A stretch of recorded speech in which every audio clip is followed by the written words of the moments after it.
Hello. तो आज का हमारा टॉपिक है सोशियोमेट्री। बहुत बहुत इम्पोर्टेंट टॉपिक। हमने अब तक जो भी पढ़ा, हमने मोल की डेफिनेशंस पढ़ी in terms of particles, mass, in terms of volume, जो कुछ भी पढ़ा उन सबको एक साथ यहाँ अप्लाई हो जाएगा। ठीक है, यानी अब तक जो कुछ पढ़ा है उस सबको हम रिएक्शन में कैसे अप्लाई करेंगे वो हमें सोशियोमेट्री सिखाएगा। ठीक है, वेरी इंपॉर्टेंट टॉपिक। चलिए शुरू करते हैं। आज के बाद रिएक्शन को कैसे हैंडल करना है, केमिस्ट्री में केमिकल रिएक्शंस है, कैसे हैंडल करना है वो आपको ये सोशियोमेट्री सिखाएगा। चलो, क्या है सोशियोमेट्री, थोड़ा सा इसका इंट्रोडक्शन लेते हैं और आगे बढ़ते हैं। देखो, क्या है sociometry? For a balanced chemical reaction,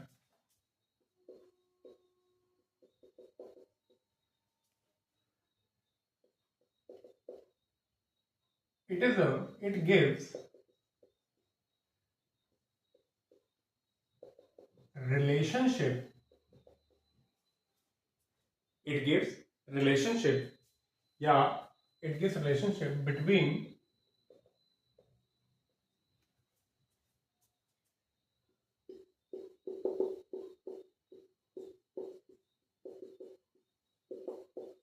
various reactants and products in terms of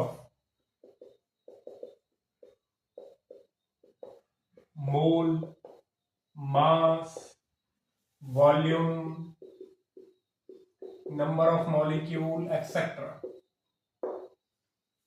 तो सोशियोमेट्री हमको क्या देता है? किसी भी बैलेंस्ड केमिकल रिएक्शन में, ये सबसे पहले लिखा मैंने, सोशियोमेट्री की पहली कंडीशन होती है कि रिएक्शन मस्ट बी बैलेंस्ड। तो किसी भी बैलेंस्ड केमिकल रिएक्शन में जो रिएक्टेंट एंड प्रोडक्ट्स हैं उनके बीच क्या रिलेशन है? रिएक्टेंट आपस में रिएक्ट कर रहे हैं तो कैसे रिएक्ट कर रहे हैं, प्रोडक्ट्स बना रहे हैं तो किस रेशो में प्रोडक्ट बना रहे हैं। तो उनमें आपस में जो रिलेशनशिप है, चाहे वो मोल की टर्म्स में हो, चाहे वो मॉलिक्यूल की टर्म्स में हो, चाहे मास की टर्म में हो, चाहे वॉल्यूम की टर्म में हो, इस रिलेशनशिप को ही हम क्या कहते हैं? सोशियोमेट्री कहते हैं। सोशियोमेट्री हमें इस बारे में बताती है। ठीक है, प्रैक्टिकली समझाता है। पहले तो 2-3 पॉइंट्स हैं, थोड़ा सा लिख लो। सोशियोमेट्री के लिए जो सबसे इंपॉर्टेंट चीज है वो क्या है? कभी भी आप सोशियोमेट्री स्टडी कर रहे हो, लिख रहे हो, तो सबसे पहली कंडीशन होनी चाहिए chemical reaction must be balanced. ये सबसे पहली और सबसे इंपॉर्टेंट शर्त है कि रिएक्शन बैलेंस होनी चाहिए। ठीक है, ठीक है। एक टर्म और समझो, मान लो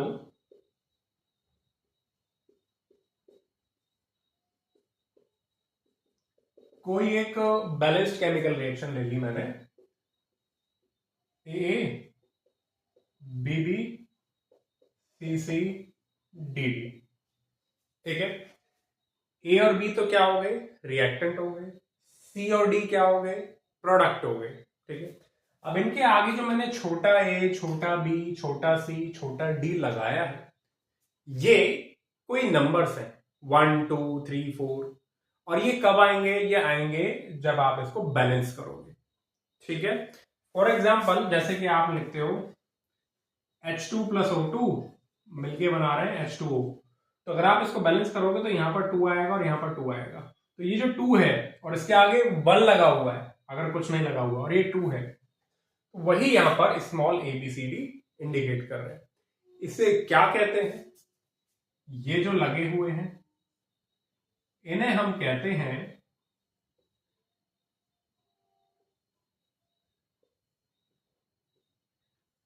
सोशियोमेट्रिक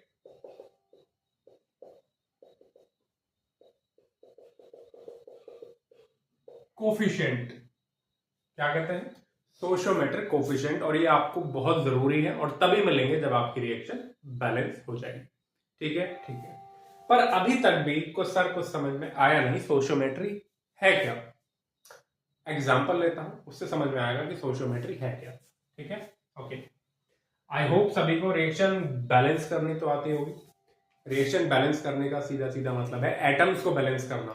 रिएक्टेंट साइड और प्रोडक्ट साइड, जो डिफरेंट एलिमेंट्स के एटम्स हैं वो बैलेंस होने चाहिए। ठीक है, यानी एटम्स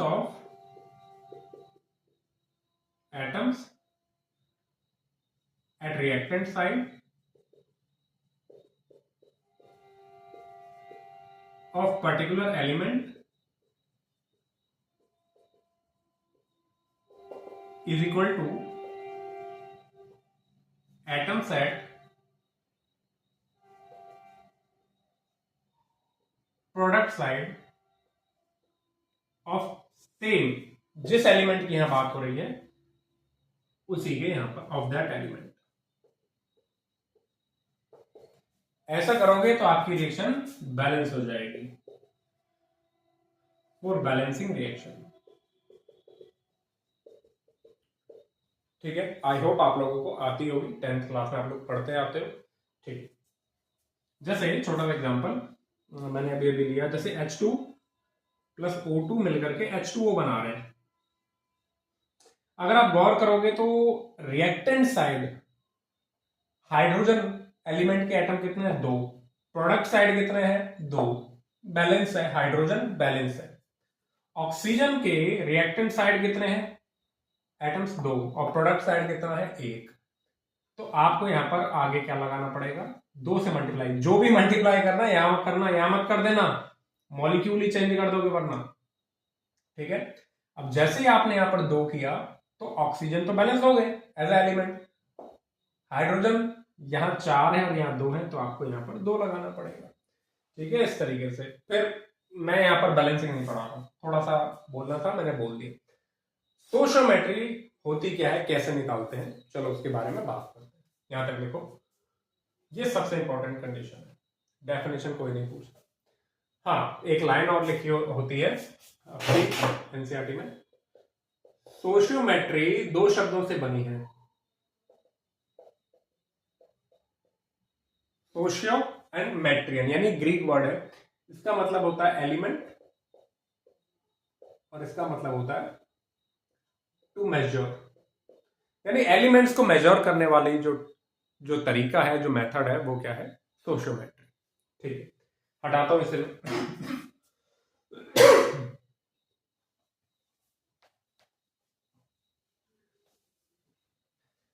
जैसे कि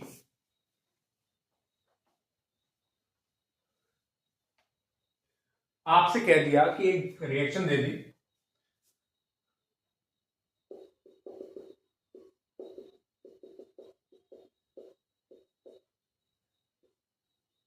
right stoichiometry for reaction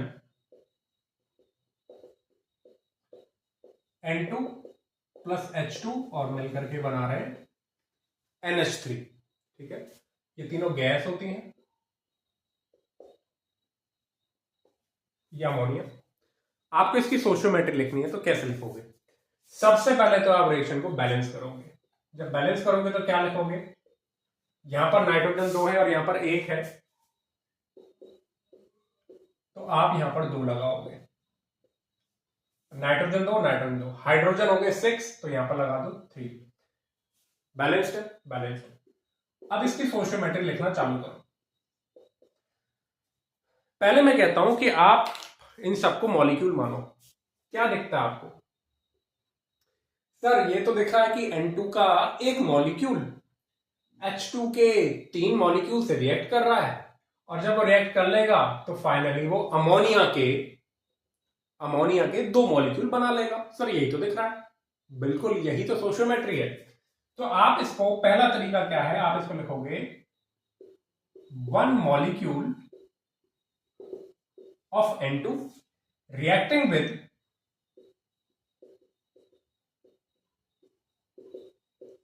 3 molecules of H2 and produce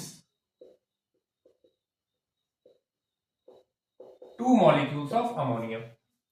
तो रिएक्टेंट के आपस में इन टर्म्स ऑफ मॉलिक्यूल कैसे रिएक्ट कर रहे हैं और इन टर्म्स ऑफ मॉलिक्यूल कैसे प्रोडक्ट बना रहे हैं, हमको स्टोइचियोमेट्री ने बता दिया। अरे ये तो आसान था सर, साफ दिख रहा है।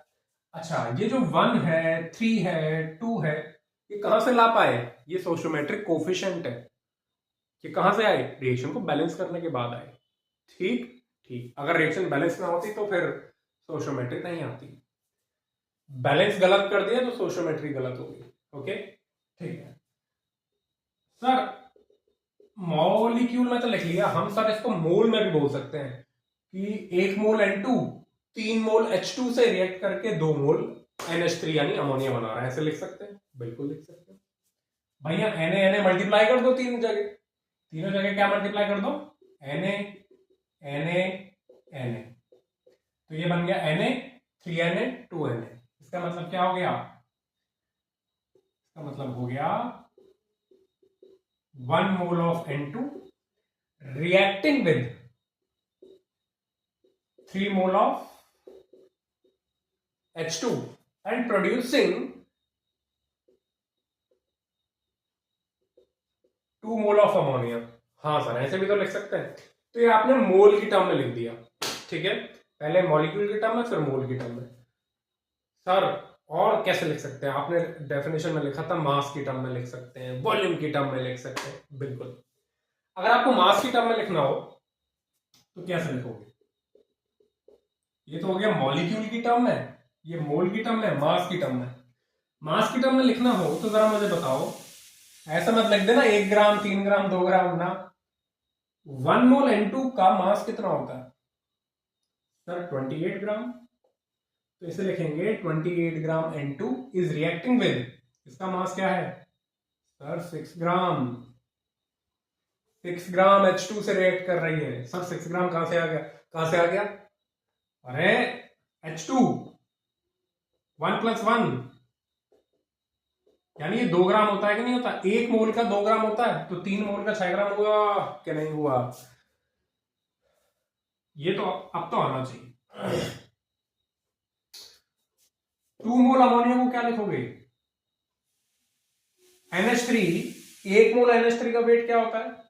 मॉलिक्यूलर मास क्या होता है? 17 ग्राम। तो 2 मोल का कितना हो गया? 34 ग्राम। तो कैसे लिखेंगे कि 28 ग्राम N2 is reacting with 6 gram H2 and producing 34 gram ammonia. ये क्या लिख दिया मैंने? Stoichiometry in terms of mass. ये हो गई in terms of molecule, in terms of mole, in terms of mass. ठीक है, अब तुम कहो सर मैं तो इसके टर्म में लिखूंगा। अरे तुम इसके टर्म में लिखोगे तो तुमको लिखना पड़ेगा 28 AMU N2। एक मॉलिक्यूल N2 का वजन 28 AMU तो होता है। 6 AMU ऑफ H2 से रिएक्ट करके 34 AMU क्या बना रहा है? अमोनिया। ऐसे लिख दो, मास की टर्म में हो गया। समझ गए? अरे NH3 17 ग्राम पर मोल आता था कि नहीं आता था? ये मॉलिक्यूलर मास, यानी 1 मोल का मास 17 ग्राम है, तो हमें तो 2 मोल का लिखना है, 2 मॉलिक्यूल का लिखना है, तो ऐसे लिख दो। तो ये थर्ड हो गया इन टर्म्स ऑफ मास। अच्छा सर, आपने वॉल्यूम भी बोला था। अब वॉल्यूम की टर्म में लिखना है तो क्या लिखेंगे सर? हमें तो वॉल्यूम की टर्म में बस एक ही चीज पता है, एट एसटीपी। आपने बताया एसटीपी पे ये तीनों गैसेस हैं, तभी लिख सकते हो, गैसेस ना हो तो नहीं लिख सकते। सर एसटीपी पे 1 मोल गैस की वॉल्यूम आपने बताई थी 22.4 लीटर। तो क्या सर 1 मोल N2 को 22.4 लीटर N2 लिख सकते हैं एट एसटीपी? बिल्कुल लिख सकते हैं। तो सर 3 मोल H2 को एसटीपी पे 3 × 22.4 लीटर H2 लिख सकते हैं? बिल्कुल। अरे इसको तो वॉल्यूम में लिख दिया एट एसटीपी। तो सर इसको क्या हम 2 मोल अमोनिया है, तो क्या सर इसको हम ऐसे लिख सकते हैं? बिल्कुल लिख सकते हो, 2 मोल अमोनिया को ऐसे लिख दिया, लेकिन कब? At STP. ठीक है, ठीक है। अच्छा जरा रेशो काटना, अगर आप इसका रेशो लोगे तो क्या मैं लिख सकता हूं? 1 litre N2, 3 litre H2, 22.4 litre H2 reacting with 3 × 22.4 litre, sorry, इस लाइन का मतलब है कि 22.4 लीटर N2 रिएक्ट कर रहा है 3 × 22.4 लीटर H2 से, और प्रोड्यूस कर रहा है 2 इंटू 22.4 लीटर अमोनिया। यही मतलब हुआ ना। हाँ, अब रेशो लिया हमने तो 1 लीटर इंटू 3 लीटर H2 से रिएक्ट करके 2 लीटर अमोनिया बना रहा है। ऐसे लिख सकता हूं ना? लिख सकते हैं। अच्छा, क्या मैं इसे 1000 ml, 3000 ml, 2000 ml लिख सकता हूं? तो जीरो, अरे 3 जीरो कट गए ना। क्या मैं इसको ऐसे लिख सकता हूं? बिल्कुल लिख सकते हो। क्या मैं इसको ऐसे लिख सकता हूं? 1 ml N2 reacting with 3 ml H2 and forming 2 ml ammonia. लिख सकते हैं ना? बिल्कुल लिख सकते हैं। तो ये सब कुछ क्या लिखा हुआ है? सोशियोमेट्री लिखी हुई है। पहले तो सोशियोमेट्री लिखना सीखो, ठीक है? अब ओवरऑल आप ये जो वॉल्यूम की टर्म है जरा गौर करना, लीटर ml, आप उसके आगे सोशियोमेट्रिक कोफिशिएंट लगा हुआ है, सोशियोमेट्रिक कोफिशिएंट लगा हुआ है, सोशियोमेट्रिक कोफिशिएंट लगा हुआ है। इसका मतलब वॉल्यूम की टर्म चाहे कोई भी हो, ml हो, लीटर हो, डेसीमीटर क्यूब हो, सेंटीमीटर क्यूब, कुछ भी हो, आप वो लगा दो और आगे रख दो उसके सोशियोमेट्रिक कोफिशिएंट। तो मैं ओवरऑल इसको लिखता हूं 1 volume of N2 reacting with 3 volume of H2 and form 2 volume of ammonia. तो इस तरीके से वॉल्यूम शब्द लिख करके, एक मिनट देखूं कट तो नहीं गया कहीं इसमें, थोड़ा थोड़ा बच रहा है, ठीक है। इसका मतलब वॉल्यूम शब्द लिख के मैंने जता दिया कि आप यहाँ लीटर लो, ml लो, सेंटीमीटर क्यूब लो, डेसीमीटर क्यूब लो, तुम्हारी मर्जी है, कोई भी वॉल्यूम की टर्म लो, ठीक है, यहाँ आ जाएगी। यानी वॉल्यूम की टर्म के आगे सोशियोमेट्रिक कोफिशिएंट लग गया, मोल की टर्म के आगे सोशियोमेट्रिक कोफिशिएंट लग गया, मॉलिक्यूल की टर्म के आगे सोशियोमेट्रिक कोफिशिएंट लग गया। लेकिन मास की टर्म के आगे मत लगा देना, ध्यान रखना, मास की टर्म के आगे खाली सोशियोमेट्रिक कोफिशिएंट नहीं लगता, मास की टर्म को तो डिराइव करना पड़ता है, समझ गए? तो इस तरीके से ये लिखी हुई है इस रिएक्शन की सोशियोमेट्री। और हमें बार बार इतना बड़ा लिखना पड़ेगा? नहीं लिखना पड़ेगा, क्वेश्चन कराऊंगा कि कैसे होते हैं। आई होप आप लोग ये समझ गए। ये मास की टर्म में सोशियोमेट्री, ये वॉल्यूम की टर्म में, ये मोल की टर्म में, और ये मॉलिक्यूल की टर्म में। क्या कहता है कि 1 मोल N2 3 मोल H2, 1 molecule N2 3 molecule H2 से रिएक्ट करके 2 मॉलिक्यूल अमोनिया बना रहा है, या फिर 1 मोल N2 3 मोल H2 से रिएक्ट करके 2 मोल अमोनिया बना रहा है, या फिर 28 ग्राम N2 6 ग्राम H2 से रिएक्ट करके 34 ग्राम अमोनिया बना रहा है। सोशियोमेट्री यूज, एप्लीकेशन हम पढ़ेंगे। वॉल्यूम की टर्म में 1 litre N2 3 litre 1 litre N2 3 litre H2 से रिएक्ट करके 2 लीटर अमोनिया बना रहा है, ठीक है, या ml लगा लो या कोई भी वॉल्यूम की टर्म लगा लो। ध्यान रखना, मास के आगे खाली सोशियोमेट्रिक कोफिशिएंट नहीं लगता, उसको डिराइव करना होता है।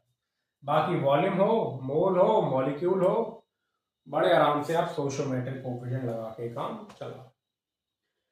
सर एक एग्जांपल और, ठीक है, करते हैं, चलो। ध्यान रखना, ये जो वॉल्यूम की टर्म है ना, ये सिर्फ गैस के लिए है। अगर यहां पर कोई लिक्विड सॉलिड आ जाए तो उसको स्किप कर देना, समझ गए? ठीक।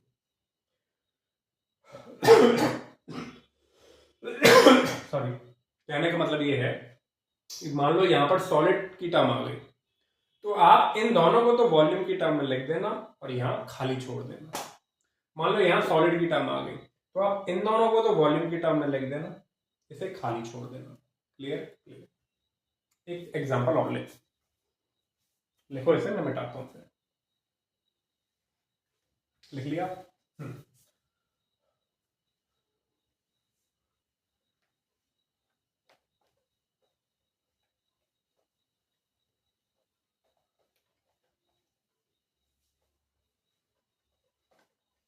जैसे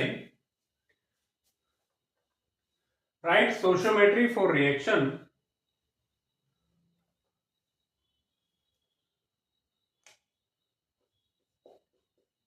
of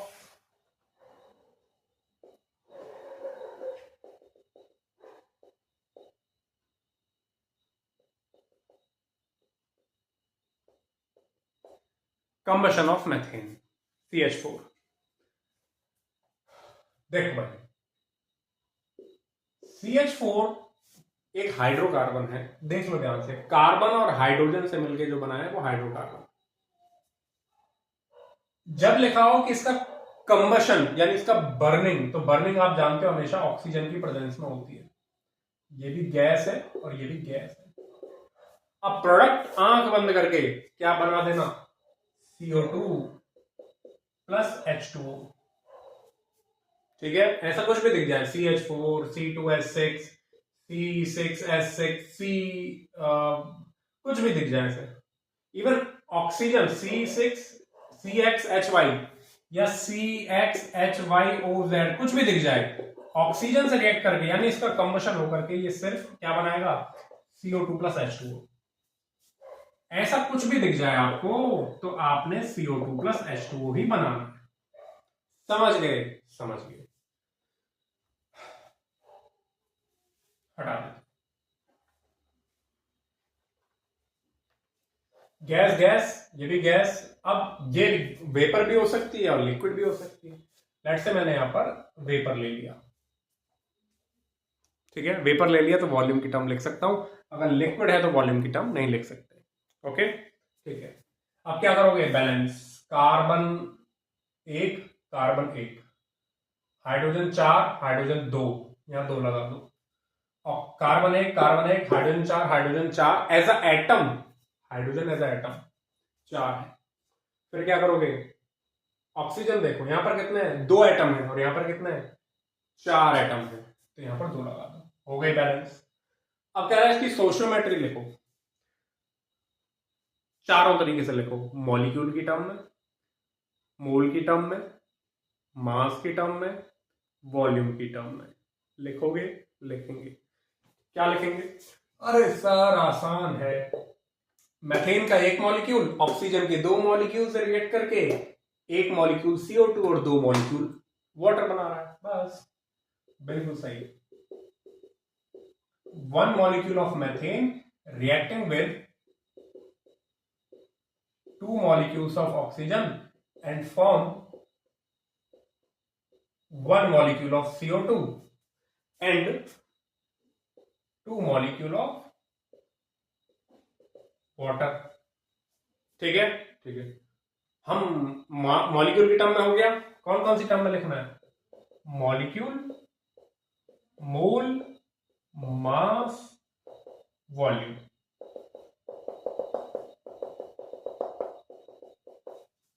ओके, सेकंड क्या लिखोगे, मोल की टर्म में, 1 molecule of methane reacting with, अरे मोल की टर्म में लिखना है ना,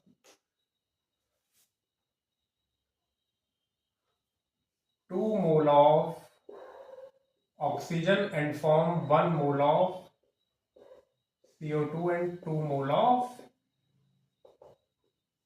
H2O। ठीक है, लिख लिया। आप किसकी टर्म में, मास।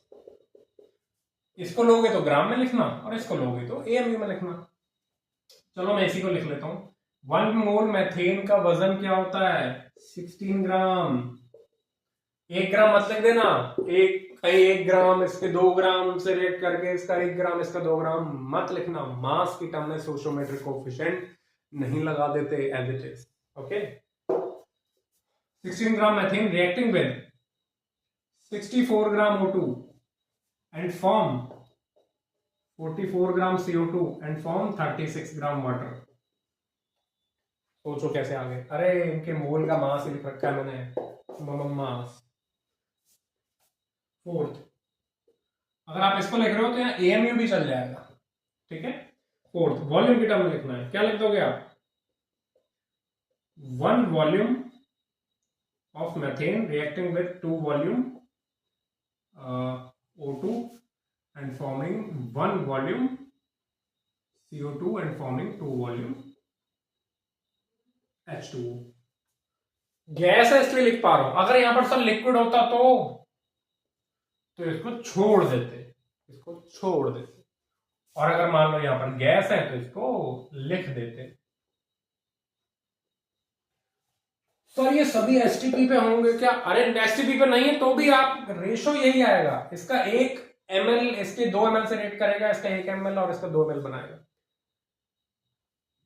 या इसका 2 ml इसके 4 ml से रेट करेगा, इसका 2 ml और इसका 4 ml बनाएगा। कैसे भी लिख दो, जरूरी नहीं है एसटीपी पे हो, बस होने चाहिए चारों के चारों at same temperature and pressure की कंडीशन।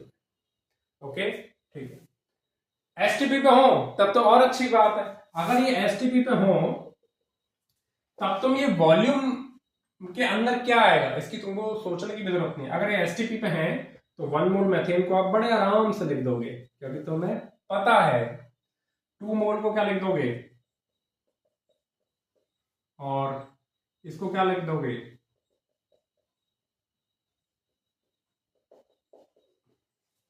देखो एसटीपी पे किसी गैस की वॉल्यूम, 1 मोल गैस की वॉल्यूम क्या होती है, 2 मोल गैस की वॉल्यूम क्या होती है तुम्हें पता है।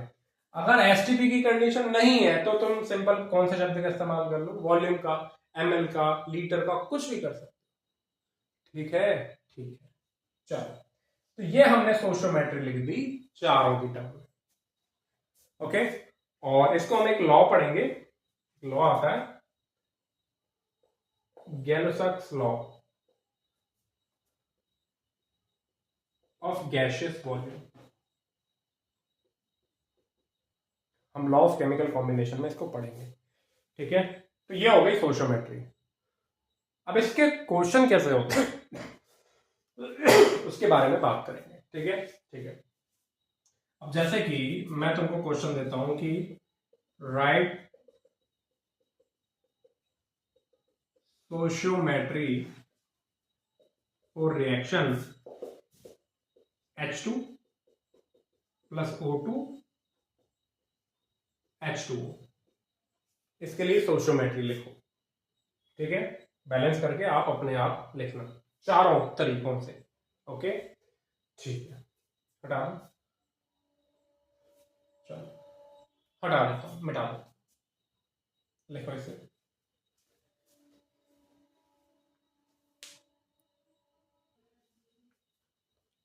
ठीक, जैसे कि आपके सामने क्वेश्चन है कि how many moles of hydrogen gas are required to completely react with 8 mole nitrogen gas, also find mass of ammonia. बहुत सिंपल सी चीज, कैसे सोशियोमेट्री का क्वेश्चन है। तो आपको पता चल गया कि रिएक्शन क्या है, कि भैया N2 और H2 रिएक्ट करके अमोनिया बना रहे हैं। ठीक है, ये तीनों गैस होती हैं और ये आपने इसको बैलेंस कर लिया। सबसे पहले क्या लिखो, सोशियोमेट्री। अब आपको सवाल किसमें दिया गया है, अब आपको चारों सोशियोमेट्री लिखने की जरूरत नहीं, जितना पूछा गया है बस उतना लिख दो। आपसे कह रहा है कि 8 मोल नाइट्रोजन है तो बताओ कितने मोल हाइड्रोजन गैस रिक्वायर्ड होगी, तो आपको सोशियोमेट्री मोल में पूछिए। तो क्या लिखोगे, सबसे पहले आप लिखोगे सोशियोमेट्री मोल। भैया 1 मोल N2 रिएक्ट करता है 3 मोल H2 से और बनाता है 2 मोल अमोनिया। तो अब मुझे बताओ कि if 1 mole N2 react with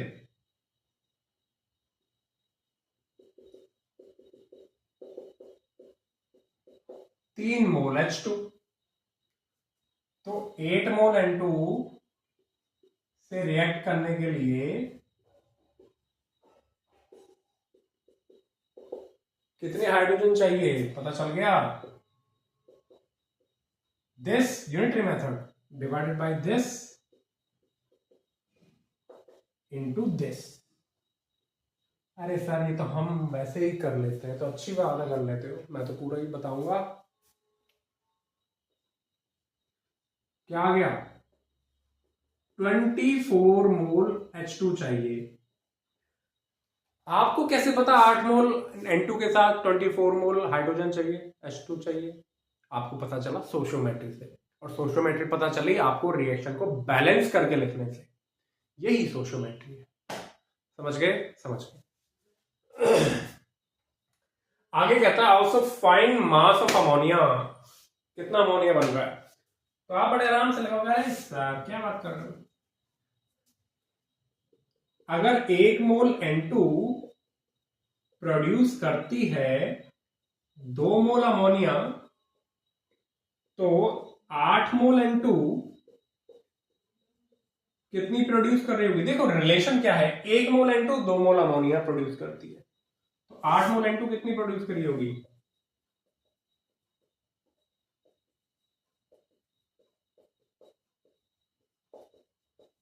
this divided by this into this. मैं बार बार ये यूनिटरी मेथड लिखता हूं क्योंकि बहुत काम का है। 16 मोल अमोनिया, समझ गए? समझ गए। अब इस 16 मोल अमोनिया को तो मास में कन्वर्ट करके क्या लिखोगे? 1 मोल अमोनिया का मास 17 ग्राम है, तो 16 मोल का क्या हो गया? इतने ग्राम हो गया कि नहीं हो गया? ठीक है, ठीक है। सर मैं तो हाइड्रोजन से निकालूंगा। निकालो भाई हाइड्रोजन से। अब हाइड्रोजन से निकालोगे तो हाइड्रोजन की स्टोइचियोमेट्री अमोनिया के साथ क्या रिलेशन है? मोल का क्या रिलेशन है? मोल मोल क्या रिलेशन है कि if 3 mole H2 produce 2 mole ammonia, तो हाइड्रोजन कितनी रिएक्ट कर रही है 8 मोल के साथ? 24 मोल। तो एक्चुअली में इस रिएक्शन में 24 मोल, देखो कह रहा है कि कंप्लीटली रिएक्शन हो रही है N2 की, और जितनी हाइड्रोजन ले रहे हो उतनी लिखोगे। If 3 mole H2 produce 2 mole ammonia, तो 24 मोल H2 प्रोड्यूस, आ गया कितने मोल अमोनिया? हाँ सर, ऐसे। अच्छा, अब 16 मोल को तुम फिर किस में कन्वर्ट करोगे? भाई 16 मोल है और फिर इसका मोलर मास ये आ गया, आ जाएगा तुम्हारा भाई आंसर, तो वही आएगा। किसी से भी कर लो आंसर में कोई बदलाव नहीं आएगा। ठीक है, तो मतलब आपको मोल का, मॉलिक्यूल का, मास का, वॉल्यूम का रिलेशन पता होना चाहिए, तो अगला कितना रिएक्टेंट रिएक्ट कर रहा है या कितना प्रोडक्ट बना रहा है सब आ जाएगा। ठीक है, ठीक है। अच्छा, तो मैं इसको ऐसे भी कर सकते हो, ये तो मोल मोल रिलेशन है। मैंने पहले क्या किया, अमोनिया निकालने के लिए पहले अमोनिया के मोल निकाले, उसके बाद मास निकाला। तुम डायरेक्ट भी निकाल सकते हो। कैसे? इसको लिखो, आई होप ये समझ गए। आपने स्टोइचियोमेट्री लिखी, बाकी सब हो गया। 1 मोल N2 3 मोल से करता है तो 8 मोल 24 मोल से करेगा। अरे एक टोकरी में 5 एप्पल है तो 2 टोकरी में 10 एप्पल है, तो 5 टोकरी में 25 एप्पल है। ये क्या है? ये स्टोइचियोमेट्री है। ठीक है, ठीक है। अगर आप इसको डायरेक्ट लिखना चाहते हैं, किसको, मान लो आपने ये जो मास है इसको डायरेक्ट निकालना है, तो क्या करोगे? 1 मोल N2 3 मोल H2 से रिएक्ट करके क्या मैं लिख सकता, अच्छा क्या मैं लिख सकता हूं 34 ग्राम अमोनिया। तो स्टोइचियोमेट्री, तो आप यूनिटरी मेथड कैसे लगाओगे कि 1 mole N2 is react is produce 1 mole N2 produce 34 gram ammonia. Direct mole और मास में डायरेक्ट रिलेशन आप कर सकते हो, मोल मास रिलेशनशिप। सो अब N2 कितना दे रखा है? 8 मोल। अरे तुमको नाइट्रोजन का मतलब N एटम मत समझ लेना, नाइट्रोजन गैस क्या होती है, या गैस ना भी लिखाओ और 8 मोल नाइट्रोजन लिखाओ तो N2 ही लेना है। ठीक है, ठीक है, बाय डिफॉल्ट, जब तक कि वो खुद ना कहे कि नाइट्रोजन एटम है। अदरवाइज आपने नाइट्रोजन से मतलब N2 ही लेना है, ऑक्सीजन से मतलब O2 ही लेना है। समझ गए? ठीक, नहीं लोगे तो वो तुम्हारे मार्क्स ले लेगा। तो 8 मोल N2 प्रोड्यूस, क्या, देखो ध्यान से, this divided by this into this. Unit देखना कैसे आएगी, मोल से मोल कट गया, N2 यूनिट तो ग्राम में ही आई, 34 इंटू 8 ग्राम अमोनिया। ठीक है, अरे वही है, सेम चीज है, सेम चीज लिखी हुई है, आप इसको सॉल्व करोगे तो। ठीक है, कितने आ गए? 8 32 वाला की 3 8 24 27 272 ग्राम।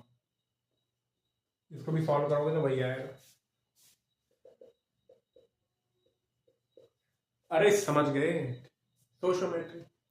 और करते हैं क्वेश्चन, देखो इसको।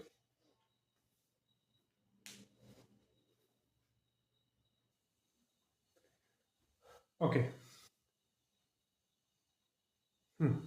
तो क्वेश्चन है अगेन, बहुत ही सिंपल सा क्वेश्चन है कि कितनी ऑक्सीजन चाहिए to react completely with 4 gram methane.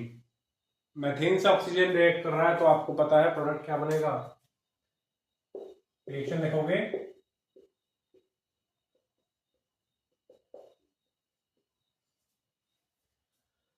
Also find volume of product formed at STP, ठीक है, बाय दिस रिएक्शन। यानी 4 ग्राम मैथेन जब कंप्लीटली रिएक्ट कर जाएगा तो कितना वॉल्यूम ऑफ प्रोडक्ट्स बनेगा, यानी आपने इसको भी गैस लेना है।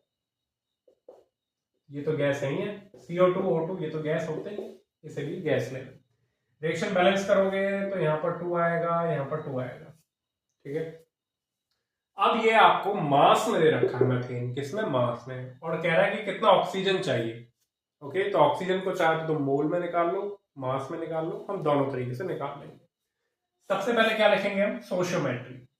ऐसे मत लिख देना 1 ग्राम मैथेन 2 ग्राम ऑक्सीजन के साथ ना, सबसे पहले मोल लिखो। 1 मोल मैथेन 2 मोल ऑक्सीजन से रिएक्ट करके 1 मोल CO2 और 2 मोल वाटर बना रहा है। मोल से मास निकालो, ये सही प्रोसेस होता है।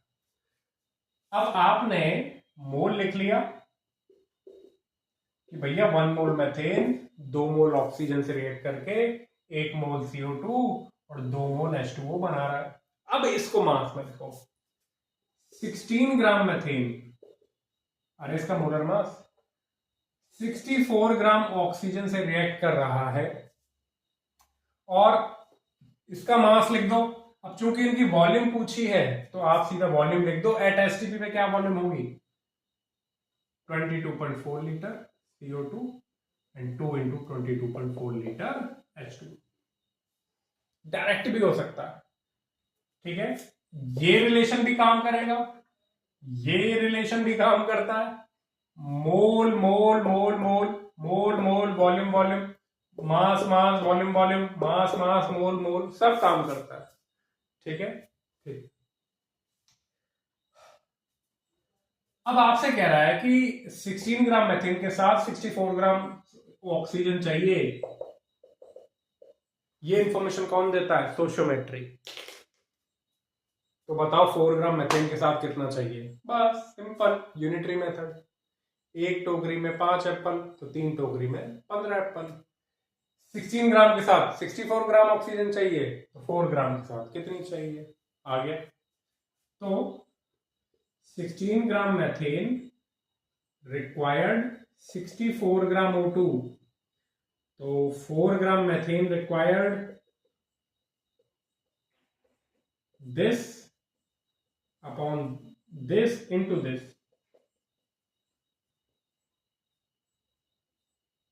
ग्राम O2 आ गई, क्या आ गया, 4 चौके 16 और 16 चौके 16 ग्राम ऑक्सीजन चाहिए, ठीक है। 16 ग्राम मैथेन रिएक्ट करता है 64 ग्राम ऑक्सीजन से, तो 4 ग्राम कितने से करेगा, ठीक। अच्छा देखो, आप लोगों को यहाँ कई जगह मेथड सिखाया जाता है, कोई एक ऐसे मेथड है दिस अपॉन दिस करके, स्कूल में ऐसे कई बच्चे बताते हैं, ठीक है। बट कॉम्पिटिटिव व्यू में ये सबसे बेस्ट है यूनिटरी मेथड, इससे बेस्ट कुछ नहीं, ठीक है। ओके, हो गया। अब आपसे इनकी वॉल्यूम पूछ रहा है, कर दो। हाँ भाई, 16 ग्राम मैथेन कितनी CO2 प्रोड्यूस करता है, 22.4 लीटर। अब कुछ लोग ना, स्टार्टिंग में मेरे को ये नहीं लिखना चाहिए, कुछ लोग ना डरते हैं यहाँ पर इसको लिखने से, ठीक है, कि सर आपने ये क्या लिख दिया। एक मिनट, कहाँ गया वो, मैं सिंप्लीफाई करके लिखता हूँ। कई लोग यहाँ वॉल्यूम की टर्म लिखने से शुरुआत में झिझकते हैं, कोई बात नहीं, इसको भी मास में लिख देता हूँ। 44 ग्राम CO2 और ये 36 ग्राम H2O। कुछ लोग कहते हैं हाँ अब ठीक है सर। फिर मास को फिर वॉल्यूम में कन्वर्ट करना पड़ेगा, एक स्टेप ज्यादा लग जाएगा। ठीक है, देखो तो 16 ग्राम मैथेन प्रोड्यूस करता है 44 ग्राम CO2। तो 4 ग्राम मैथेन कितनी प्रोड्यूस करेगा? 44 gram CO2 divided by 16 gram methane into 4 gram methane. Gram से ग्राम, मैथेन से मैथेन, 4 चक्के 16, 11 ग्राम CO2 आ गई। कितने आ गई? 11 ग्राम CO2। अब 11 ग्राम CO2 में कितने मोल होते हैं? कितने मोल होते हैं? अरे मास अपॉन मोलर मास। कितने हो गए? 1/4 मोल CO2। फिर इसको एट एसटीपी पे जब तुम वॉल्यूम में कन्वर्ट करोगे तो कितनी आएगी? एट एसटीपी पे 1 मोल गैस की वॉल्यूम एट एसटीपी पे कितनी होती है?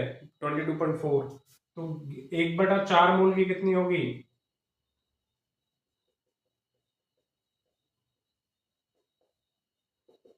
5.6 लीटर CO2। ये क्या कर दिया सर? अरे नंबर ऑफ मोल का एक ये भी तो फॉर्मूला था, given volume of gas upon molar volume. अब तुमको यहां पर मोल दे रखे हैं, मोलर वॉल्यूम दे रखी है, वॉल्यूम आ जाएगी, दोनों को मल्टीप्लाई करोगे ऐसे आ जाएगी। ठीक है, ठीक है। अब मैं तुम्हारा जो स्टेप बचवाना चाह रहा था वो ये बचवाना चाह रहा था, हटा दो, ये हटा देते हैं। चलो बाकी का यहां करते हैं। H2O पे आ जाओ। 16 ग्राम मैथेन 36 ग्राम वाटर बनाती है, तो 4 ग्राम मैथेन कितना बनाएगी? 36 divide by 16 into 4 gram water. 4 चौके 16 और 9 ग्राम वाटर। 9 ग्राम वाटर का मतलब क्या है? हाफ मोल H2O, और हाफ मोल H2O के वॉल्यूम में कन्वर्ट करोगे तो 11.2 लीटर H2O गैस, ये एट एसटीपी आएगा। अरे मोल को वॉल्यूम में कन्वर्ट करना आया कि नहीं? मोल से मोलर वॉल्यूम मल्टीप्लाई कर दो, आ जाएगा। ठीक ठीक। अब देखो आप लोग ने जब मास लिया तो मास जो आया उसको मोल में कन्वर्ट किया, मोल को फिर वॉल्यूम में कन्वर्ट किया। आप इसको डायरेक्ट भी कर सकते थे, यहां तक लिखो, मैं इसका डायरेक्ट मेथड बताता हूं। लिखिए, जिनको दिक्कत आ रही है यहां पर मास को मोल में कन्वर्ट करने में, उनके पुराने कंसेप्ट थोड़ा डगमगाए हुए हैं। मास को मोल में कन्वर्ट करना आना चाहिए, मोल को वॉल्यूम में कन्वर्ट करना आना चाहिए। तो मैं तुम्हारा कौन सा स्टेप बचवा रहा था, देखो ध्यान से। अगर तुम यहां मास ना लिख के सीधा चाहे तो आप इसको मोल से कर लेते तो ये एक स्टेप हट जाता, और अगर आप डायरेक्ट यहां पर वॉल्यूम लिख देते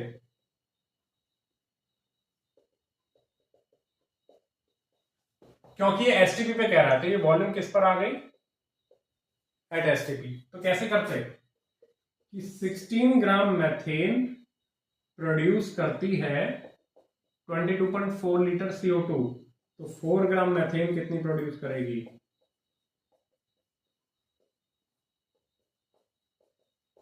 this divide by this into this.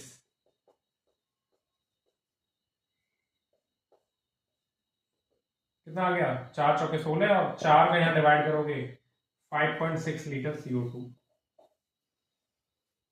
आ गई, वही आया था आंसर। ऐसे ही यहां पर देखोगे तो 16 ग्राम मैथेन प्रोड्यूस करती है, बार बार से इस वीडियो को देखना, बार बार।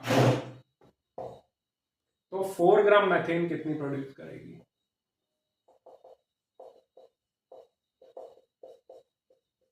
This upon this into this. Gram से ग्राम, मैथेन से मैथेन, क्या बचा यूनिट? Litre H2O। सॉल्व करोगे तो 4 चौके 16 और 2 दूनी 4 और 11.2 लीटर आ गया। यही तो आया था आंसर। तो आप मोल मोल मोल, मास मास, वॉल्यूम, कोई भी रिलेशन ले सकते हो, इंटरमिक्स कर सकते हो, सब चलेगा, सब वैलिड है। ठीक है, ठीक है, तो इसे लिखिए, फिर आगे बढ़ते हैं। ओके।